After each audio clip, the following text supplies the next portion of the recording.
இந்த வழக்கு விஷயமா நீ ஏதாவது சொல்ல விரும்புறியம்மா?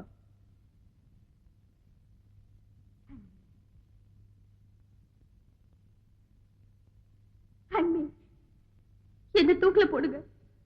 இல்லம்மா, டிஎஸ்பியை நீ எதுக்காக கொலை பண்ண? காரண காரியங்கள் ஏதாவது நீ சொன்னாதான் நான்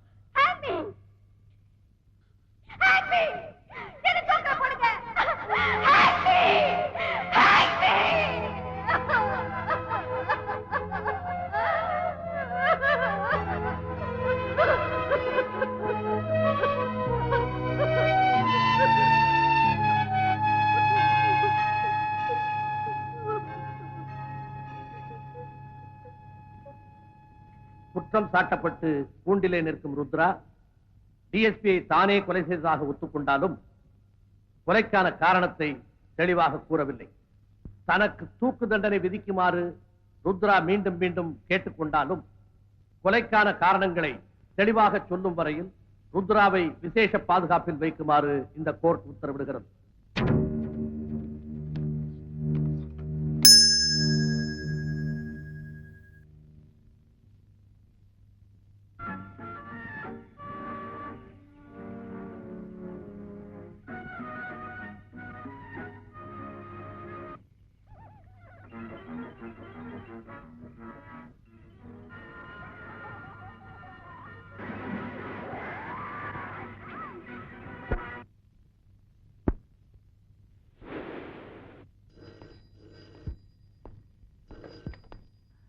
ஹலோ சார், ஒரு தப்பு நடந்து போச்சு சார்.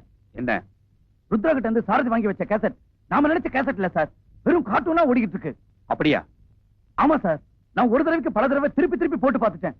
நாம ஏமாத்துட்டோம்னு நினைக்கிறேன் சார். அந்த பொண்ணு இருக்கிற இடத்துக்கு நம்ம ஆளை அனுப்பி. சாரி சார், அந்த பொண்ணை என்கொயரி பண்றதுக்காக லலிதா கஸ்டடியில விட்டுருக்காங்க. லலிதாவா? ஆமா சார். இப்பதான் சிக்கலே ஆரம்பமாகுது. இனிமே நம்ம ரொம்ப கேர்ஃபுல்லா டீல் பண்ணோம்.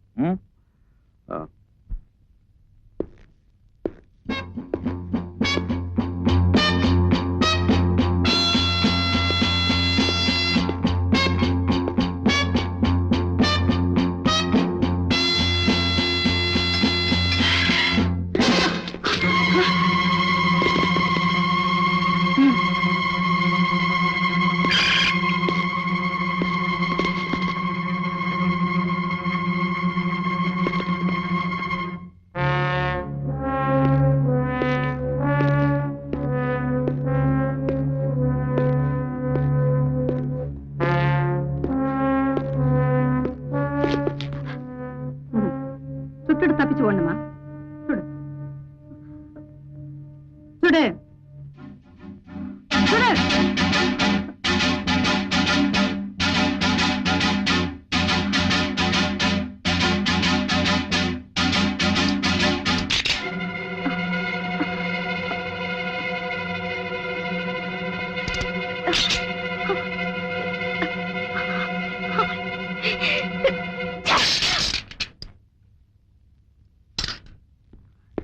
என்னையும் கொலை செய்ய தயங்க மாட்டேன்னு தெரியும்.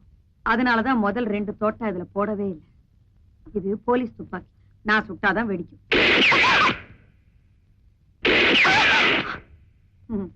உள்ள போமா. உள்ள உள்ள போ. தூக்கு தண்டனை வேணும்னு கேட்டியாமே? நீ ஒரு போலீஸ் ஆபீசரோட மகளா இருந்தும் ஒரு டிஎஸ்பியை கொலை செய்ய துணிஞ்சிருக்கேன்னா ஏதோ ஒரு நிகழ்ச்சி ஒண்ணு அப்படி தூண்டி விட்டுருக்கு. ஏன் இந்த உண்மையை கோர்ட்ல சொல்லல? உன் பக்கம் நியாயம் இருந்துச்சுன்னா என்னாலான உதவியை நான் உனக்கு செய்யலாம். கோர்ட்ல சொல்லாத அந்த உண்மையை இப்ப என்கிட்ட சொல்லலாம் இல்லையா ருத்ரா? Shut up. உங்க மாதிரி காக்கி சட்டை போட்டவங்களை விட கிரிமினல்ஸ் எவ்வளவோ மேல். வார்த்தைகளை அளந்து பேசு. இந்த காக்கி சட்டை போட்டு சம்பாதிச்சுதான் உங்க அப்பா உன்னை வளர்த்து ஆளாக்கி இருக்காரு. ஆனா எங்க அப்பா உங்களை மாதிரி இல்ல, நியாயமா நடந்துகிட்டாரு. அதான் எல்லாருமா சேர்ந்து அவரை கொன்னுட்டீங்க. சடப் ருத்ரா, சத்தம் போடாதீங்க. நீங்க எல்லாருமே கொலைகாரங்க, வேஷம் போடுறீங்க. உங்க டிபார்ட்மெண்ட் நான் நம்பவே மாட்டேன். தயவு செஞ்சு வெளியே போயிடுங்க. எனக்கு கொஞ்சம் தனியா இருக்க விடுங்க. Leave me alone. பாதிக்கப்பட்ட வேகத்துல வாய்க்கு வந்தபடி ஏதோ பேசிட்டு இருக்க. கொஞ்ச நேரம் ரெஸ்ட் எடுத்துக்கமா, தெளிவாயிடுவேன்.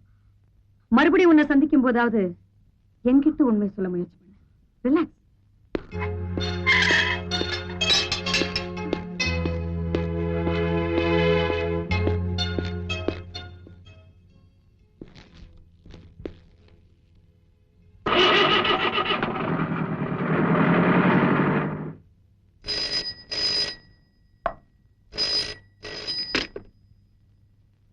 ஹலோ, லலிதாம்மா ஏதாவது கேட்கணும்னு முயற்சி பண்றாங்க. கேசட்ட பத்தி ஒரு வார்த்தை கூட பேசல. லலிதா போயாச்சா? போயாச்சு சார். நான் முதல்ல சொன்ன ஏற்பாட்டை உடனடியா செய்யுங்க. ஓகே?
யாரும் இங்க வரமாட்டாங்க.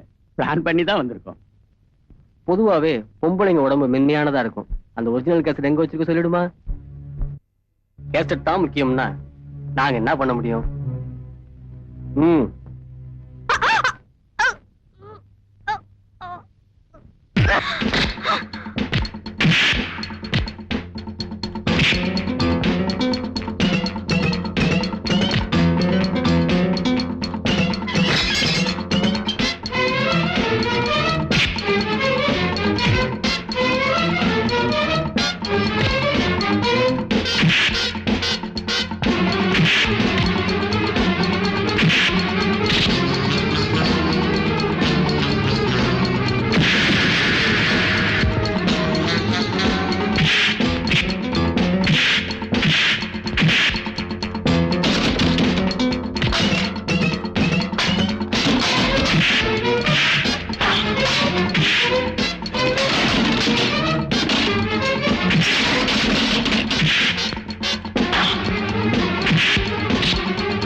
ஏந்திரமா.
எங்க போயிருந்தீங்க? இங்கதான் இருந்தோம். காலையில இவங்க எல்லாம் இல்லையே, எப்ப வந்தாங்க? நீங்க போனதுக்கு அப்புறம் தான் வந்தாங்க. காலையில இந்த பொண்ணு நம்ம டிபார்ட்மெண்ட் பத்தி பேசின போது எனக்கு எரிச்சலா இருந்தது. இப்போ ஷேமானஸ். நீ வாமா, கவனிக்க வேண்டிய நேரத்துல கவனிச்சுக்கிறேன். கேசட் எங்க வச்சிருக்கேன்னு கேட்டா உன்னை டார்ச்சர் பண்ணாங்களா? ஆயிடுச்சு. இத பாரு ருத்ரா, நீ உண்மையை மறைக்கிறதுனால சிராம், என்னால உனக்கு எந்த விதத்திலையும் உதவி செய்யவே முடியாது. இத பாத்தியா, எனக்கு வந்தது மொட்டை கடுதாசி. இந்த மாதிரி ஒரு ஆபத்து உனக்கு வரப்போகுதுன்னு முன்னையே தெரிஞ்சுக்கிட்டு எங்க டிபார்ட்மெண்ட்லயே தான் யாரும் எனக்கு இதை எழுதி போட்டிருக்காங்க. இந்த லெட்டர் எனக்கு சரியான சமயத்துல கிடைக்கலன்னா நான் வந்து உன்னை காப்பாத்திருக்கவே முடியாது. பை தி வே, என்ன கேசட் அது? உண்மையை சொல்லு. எதனால அவங்க உன்னை அந்த கேசட்டுக்காக டார்ச்சர் பண்றாங்க? தயவு செஞ்சு வாயத்திலிருந்து உண்மையை சொல்லு. ருத்ரா, நீ உண்மையை சொல்லலைன்னா என்னால உனக்கு எந்த உதவியும் செய்ய முடியாது. சொல்லு. நீங்க அனுப்பிச்ச ஆளுங்க எல்லாரையும் அந்த அம்மா அரெஸ்ட் பண்ணி உள்ள வச்சுட்டாங்க. ருத்ரா மட்டும் தனியா அவங்க ரூமுக்கு கூட்டிட்டு போனாங்க. ஓ, உள்ள என்ன பேசுறாங்கன்னு தெரியுமா? உள்ள என்ன பேசுறாங்கன்னு என்னால ஃபாலோ பண்ண முடியல. ஆனா என்னால கிளியரா ஃபாலோ பண்ண முடியும். எங்க டிபார்ட்மெண்ட்ல யாரோ தான் இதுக்கு உடந்தையா இருக்காங்க நான் சந்தேகப்படுறேன். உங்க அப்பா எழுதின லெட்டர் இதுல எவிடன்ஸா இருக்கிறதுனால அதை எரிச்சுட்டாங்க. அவங்க எதிர்பார்த்த கேசட் நீ கொடுக்காதனால ஒரிஜினல் எங்கேன்னு கேட்டு உன்னை டார்ச்சர் பண்றாங்க. ஆனா எங்க வீட்டுல வேற எந்த கேசட்டும் கிடையாது. அது ஒண்ணுதானே இருந்தது. அந்த ஒன்னதானே டிஎஸ்பி கொடுத்த, அதை வீடியோல போட்டு பார்த்து செக் பண்ணி கொடுத்தியா? இல்ல, அவசரத்துல நான் அப்படியே எடுத்துட்டு போய் கொடுத்துட்டேன். It's very clear. ஒரிஜினல் கேசட்டை உங்க அப்பா தான் எங்கேயோ ஒளிச்சு வச்சிருக்காரு. S, come in. மேடம், இப்ப செல்லுல அடிச்சுட்டு வந்தீங்களே, அந்த 4 பேரும் தப்பிச்சு போயிட்டாங்க. தப்பிச்சு போயிட்டாங்களா? இல்ல, மாத்து சாவியை போட்டு கதவு திறந்திருக்காங்க. ராஜ நடந்து ஓடி போயிருக்காங்க. நீங்க போகலாம். நிச்சயமா தெரிஞ்சு போச்சிருக்கா? எனக்கு இப்ப சந்தேகமே இல்லை. எங்க டிபார்ட்மெண்ட்ல தான் யாரோ எங்கேயோ தப்பு நடக்குது. கண்டுபிடிச்சானோ? கமா, லெட்ஸ் கோ. எங்க? உன்னை செல்ல வச்சானுமே, நேரமாவதே. மறுபடியும் யாராவது வந்து? பயப்படாதம்மா, உனக்கு துணையா நானே இருக்கேன்.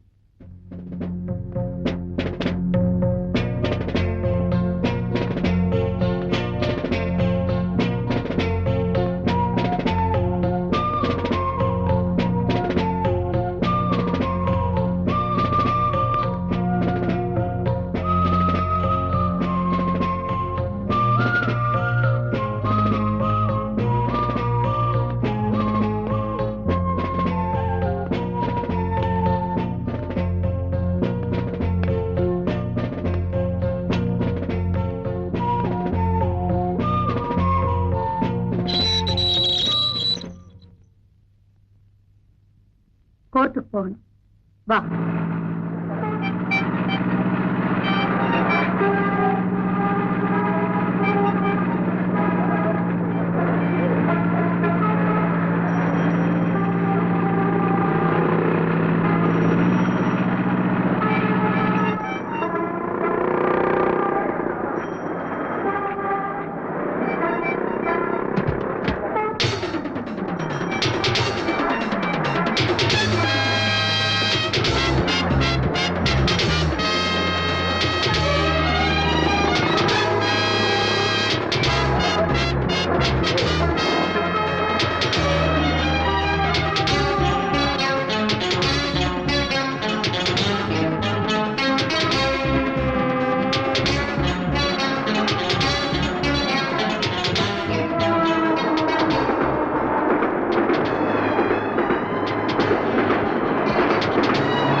தப்பா நினைக்காதீங்க. லலிதா ரொம்ப சீக்கிரமா ப்ரமோஷன் ஆகி ஆபீசர் ஆனவங்க. அதுக்கு ஸ்ட்ரெயிட் ஃபார்வர்ட் மட்டும் காரணம் இல்ல, புத்திசாலித்தனம் கூட. அதனால எங்களுக்கெல்லாம் சந்தேகமா இருக்கு. நீங்க என்ன நினைக்கிறீங்க? உனக்கு இது நாள் வரைக்கும் மூளையே இல்லைன்னு நினைச்சுக்கிட்டு இருந்தேன். நிறையவே இருக்கு. வாழ்த்துக்கள்.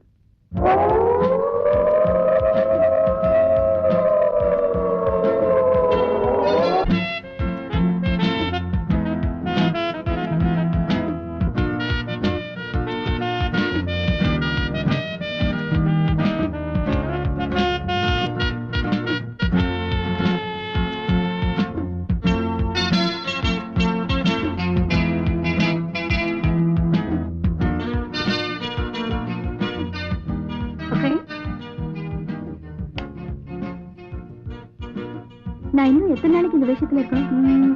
அதை என்னால இப்ப உறுதியா சொல்ல முடியாது. டிபார்ட்மெண்ட்டை பொறுத்த வரைக்கும் நீ இறந்துட்டு தான் சொன்னாலும் சம்பந்தப்பட்டவங்க கண்ணையும் தப்பிக்கிறதுக்காக கொஞ்ச நாளைக்கு நீ இந்த வேஷத்துல இருந்துதான் ஆகணும்.